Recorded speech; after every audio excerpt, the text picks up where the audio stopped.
Welcome to our presentation on autonomous parallel parking. We propose the task of autonomous parallel parking, where our agent must maneuver a vehicle into a narrow parking space while avoiding collision with other vehicles. The state and action space here are both continuous, making tabular methods redundant. Parking success is also a binary outcome since the agent only receives a positive reward when the vehicle is parked successfully. That is when a vehicle satisfied a predefined spatial and orientation constraint.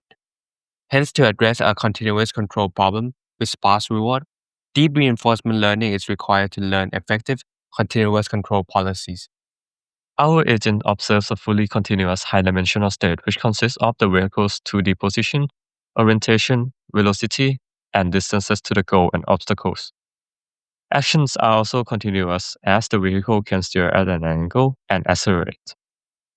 For the environment's transition dynamics, we refer to the nonlinear bicycle model to capture realistic vehicle behavior such as steering-dependent turning radius, acceleration-based forward motion, and non-holonomic constraints.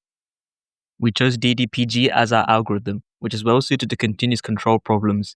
It uses an actor-critic architecture. The actor network learns a deterministic policy that outputs the steering and acceleration actions for a given state, while the critic network estimates the Q value of state action pairs and evaluates the decisions of the actor.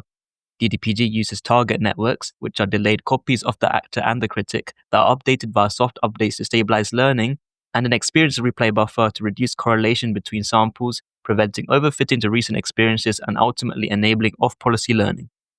To ensure exploration and handle vehicle inertia, we replace standard noise with the Ornstein-Uhlenbeck process for smooth, temporally correlated steering. We implemented an adaptive decay schedule dropping from 0.5 to 0.05, which ensures the agent retains enough plasticity to avoid brittle local optima. For rewards, we avoided dense shaping to prevent bias. Instead, we used a strict binary signal for success, combined with a minus 0.01 set penalty. This creates computational urgency, forcing the agent to park as efficiently as possible. Finally, since success is initially rare, we used hindsight experience replay configured to sample 4 future goals for every transition. By relabeling failed trajectories as synthetic successes, the agent receives constant feedback, allowing it to master vehicle dynamics even when it misses the real parking spot. While both baseline agents failed, DDPG converged to a safe launching strategy to avoid penalties.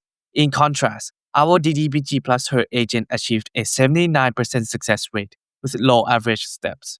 However, 20% crash rates indicates our -1 penalty was insufficient, causing the agent to trade safety for speed. As shown in the learning curve, performance peaks at episode 1400 before degrading. We attribute this to Q value overestimation. Her was the decisive factor. By relabeling failures as virtual goals, it created dense supervision, enabling the agents to master the complex S-curve. There are a couple of limitations. First, the agent is only trained in one environment, which is parallel parking. We should consider adding more layouts, for example, perpendicular parking, and adding obstacles such as moving pedestrians. Secondly, slow and inconsistent learning due to the nature of having sparse reward. We can try to address this by implementing dense reward, which gives more feedback per time step and stabilize the training.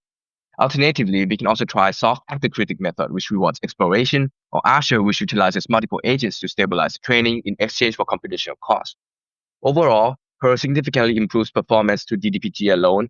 It shows slow early learning, but greater robustness in later stages of training.